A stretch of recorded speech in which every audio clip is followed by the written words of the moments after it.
Ukholakala ukuthi lesifo sematele sibhebhetheke kwahlabisa itinkomeni letisanjetshiselwe ukukhokhela emalobolo.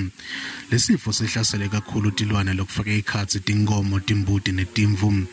Lokubhedvuka kubhebhetheke tindzaweni letingaphansi kwetigodzi letifaka ikhatsi umkhanya kude Kinchechaya neZululand enyakatfo KwaZulu Natal. Ibukhipha livestock deep tank kwahlabisa ngiyo lehlaseleke kakhulu.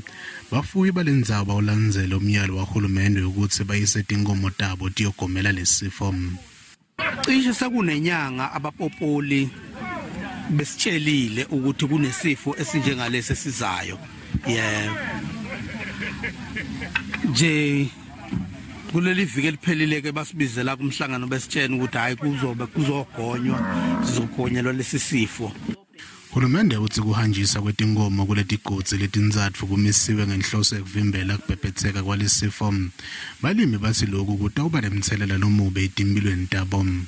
Size la ngenkinga yesifo samatele lesisikhungethe esizivimbele entweni eningi ethintelene nenkomo. Asakwazi ukudayisa, siphila thina ngokudayisa bese siyakwazi ukuphila. Lelitiko lithi akubanjiswane ekulisaneni nalesifo. Kahleni bakuthi asibambisaneni ngoba uma singabambisene lesi sifo sobhebhetheka sizongatholi lutho. Umphatsiswa uthi lokubhedvuka kwalesifo kusengakabi nemthelela lomubi kumakethe inyama yenkomo.